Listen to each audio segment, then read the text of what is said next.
Hey everyone, it's Ben Hardy here, and in today's we'll be comparing the Silverado High Country to the Toyota Tundra 1794 edition. We're going to see who makes a better pickup truck. Before we get in this video, I want to give a huge shout out and thank you to the Large Miller Chevy here in Murray and the Toyota here in Murray for giving me some time with both of the trucks. I'll include a link to both their websites in the description down below. Also include a link to my car buying guide. Let's get into it.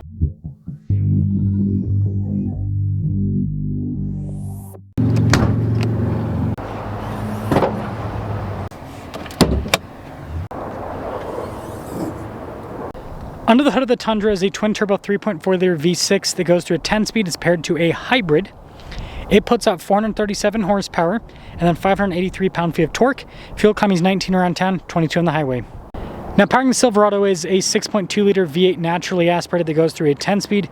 Fuel economy is 15 around town, 20 on the highway, with power outputs being 420 horsepower and then 460 pound-feet of torque. Now, before we move forward with this comparison, I do want to mention if you want to see more videos just like this, then I recommend you subscribe because I post content every single day. Starting with the Tundra, this has the 1794 edition, and it's also a TRD off-road. So you've got this metallic gray grille, TRD logo there. I think the Tundra headlights are pretty cool. Get your iForce Max badge there off to the side. Fog lights when it comes to features, and not the most aggressive approach angle on the planet, but you know. Anyways, 6.2L badge on the Silverado High Country there off to the side. Pretty cool looking headlights. You got the custom chrome trim here at the High Country. Nice body painted bumper. You've got recovery points, fog lights. Got a little air dam there at the very bottom. Again, it's a luxury truck at the end of the day. There's the front ends. Now, both of these trucks are equipped with 20-inch wheels from the factory, and they both have all-terrain tires. Quick look at the Silverado, by the way, independent front suspension, the Silverado. But you've got kind of more of like a luxury theme there, whereas this having the TRD off-road package has the TRD wheels, which are all blacked out. And again, we've got all-terrain tires there. Now you've got these painted fender flares on the Tundra, and you've got that nice little badge on the side, and then notice the chrome on the mirror caps, and then you've got that painted stem, whereas we actually have just some exposed plastic, but chrome trim. And then more nice chrome trim along the side there. Now the rear is a huge difference with these trucks. The Chevy utilizes leaf springs, whereas the Tundra, you can see those Bilstein shocks, but it's coil sprung. Here's the side profile with the Tundra, and then here's the side profile with the Silverado. Now when it comes to bed amenities with the Silverado, protection from the factory, we've got LED lights, we've got an outlet here in the bed, and it has this fancy auto raise function, so I press the button right there. Now you can't do that with the multi-flex tailgates, but with this one you can. Pretty cool taillights. You got bumper steps as well. Quite a bit. Now taking a look at the Tundra, you can see protection from factory, LED lights. We've got an outlet, so everything's pretty much the same. Now I think this has the fancy, yep, it's got an auto raise tailgate as well.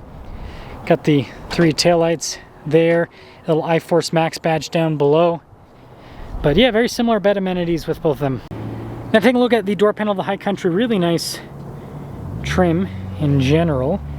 And then you can see here with these seats, got the little storage pocket there. And yeah, I love the High Country theme. Tons of legroom, by the way. Got cup holders here, heated seats, USB ports, you got vents as well. But yeah, very spacious cabin, normal American way. Now the Tundra, funny enough, actually has sunshades for the rear passengers. But yeah, really cool trim here with the 1794 edition. And then look at the seats. Very nice trim. A little bit less legroom. And then you don't have under-seat storage because of the hybrid. But you do get heated and cooled seats. Got USB ports and all of that. So, nice with the Lux features. And inside the High Country. So 1459 is the payload capacity for those of you that are wondering. I'll be a full digital gauge cluster here. It's pretty customizable in terms of the information you can display. It also shows you the drive mode that you are in. You've got nice trim all around the steering wheel. We have radio controls in the back of the steering wheel, paddle shifters, practical controls here on the front, including the adaptive cruise control. Tons of physical controls here on the side for like the heads-up display. This does have an advanced four-wheel drive system, so auto, high, low. You've got your light controls too. Heads-up display with this. And then this also has a 360. Oh, sorry, this one. Yeah, no, this one does. I was gonna say it has 360 camera. I'm pretty sure it's standard equipment on the High Countries. Sorry, this is my last review of the day, so my brain's a little bit fried, but pretty quick response time with the screen. It's got that kind of horizontal fixture. Hill descent control, you can roll down all the windows at once. Tailgate function there too. Dual zone climate up front, heated and ventilated seats with this. We also have trailer brake controls. Got tons of center console space with a phone charging pad inside. Yeah, like I said, nice trim in general. It's nice wood trim here on the glove box. This has stuff like a camera rear view mirror. We also have a sunroof up top as well. Now inside of the Toyota Tundra. That's pretty cool, isn't that? Full digital with this.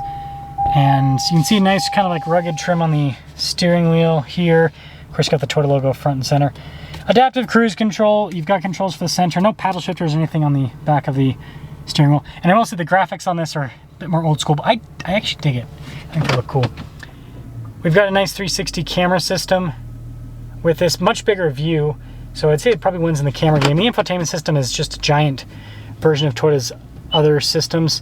So it's nothing special or fancy, but it's still nice. Heated and cooled seats, just like the Silverado. Selectable rear locker with this on the Silverado G80. It's not selectable, it's just an automatic system.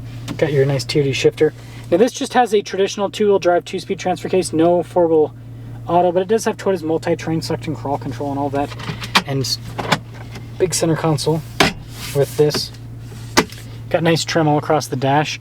I definitely think that the trim in this feels a little bit nice in the Silverado to an extent, but some of it also feels pretty plasticky, so it's kind of like mixed. But this is definitely nice. That's on the dash. With this, you also have the camera rear view mirror, and then this is cool. So the Silverado has a power sliding rear window, but this, the whole window goes down, which is kind of... The Tundra does have less payload at 1,290 pounds though, by the way. Now, with that being said, let's take them out and drive them, and don't worry, I didn't forget about price. $77,000 for the Tundra, $76,000 for the Silverado. 1794 Tundra. I will say the Tundra, I think, smells better. It's a weird thing to note, but kind of does. So this new Tundra has been kind of controversial in some ways. The non-hybrid engine, I'm gonna go around the other way. The non-hybrid engine has had some issues, but the hybrids actually haven't. And part of the reason I picked up the hybrid is pricing, right? It's pretty much the same between these two trucks. And then also, this is the higher performance one that's kind of more similar in performance to the Chevy, because the non-hybrid has less than 400 horsepower, which it's still a powerful engine. It's just not quite as powerful. Now, with this new Tundra, Toyota basically made it a lot less truck-like compared to the previous gen, right? That's why they that's why they made it coil sprung. That's why they kind of lowered the ride height a bit to make it handle better and to make it drive more car-like. Now this engine's got tons of torque. I remember the first time that I drove this powertrain and I was very impressed, and I'm still impressed to this day whenever I drive this, especially the hybrid. It just has unlimited pound-feet of torque pretty much right off the bat. It's a really solid unit overall. I guess I'm doing this during the wrong time of day. I think it's like 3 o'clock, so people are probably leaving work. Kind of like mini rush hour a little bit, but we'll be able to get acceleration now. Here we go. Now it does taper off a little bit towards the top. That's typical for a V6, and also you feel a little bit of a taper from the fact that it's a hybrid, right? You get most of the benefit of the hybrid low down, not high up. But it's still just like the torque. And the thing is, when you drive this truck, you're not going to go full throttle very often, like maybe occasionally on the highway. Most of the time, you're just going to be partial throttle, just getting into the engine a bit and just kind of torquing through everything. That's such a weird way to say it, but that's torquing, not torquing, torquing. Let's make sure our language is proper with that. But yeah, ride's nice. It still feels like a, you know, body on frame truck and everything, because it is, but it definitely drives a lot more car-like, and so it'll be interesting to see how that compares to the Silverado. I love that low end. It's just, it's nice not having to get into the throttle all that much for it to move. It's very impressive. So with that being said, oh, and you got the fully electric mode. That's pretty cool. With that being said though, let's pop into the Silverado and see if that V8 just blows this out of the water. Well, hi-ho Silverado away. Right? So right off the bat, something that's really strange about the Tundra that some of you might like, some of you might not like, is it feels, like I said, more car-like. This, I feel like I'm in more of a traditional truck, basically. It's got that kind of like big, heavy, kind of high up off the ground body on frame feel to it. And the V8 also kind of helps with making it feel like more of a traditional truck. Right, it's got the noise. Ooh! It's got the instant torque too. Now, here's what I'll say. This has a better response because it's not turbocharged, but it can't even compare on torque. That iForce Max has so much torque. It is just a monster. And low end, right? Because you got the instant torque with the hybrid system. So it does make a difference. It definitely does make a difference.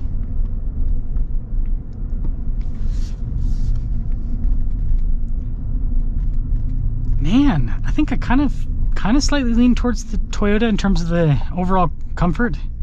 The seats are definitely more comfortable in the Tundra. That is undeniable. Gotta love the sound of this though with the V8. Oh, it's addicting. It is addicting.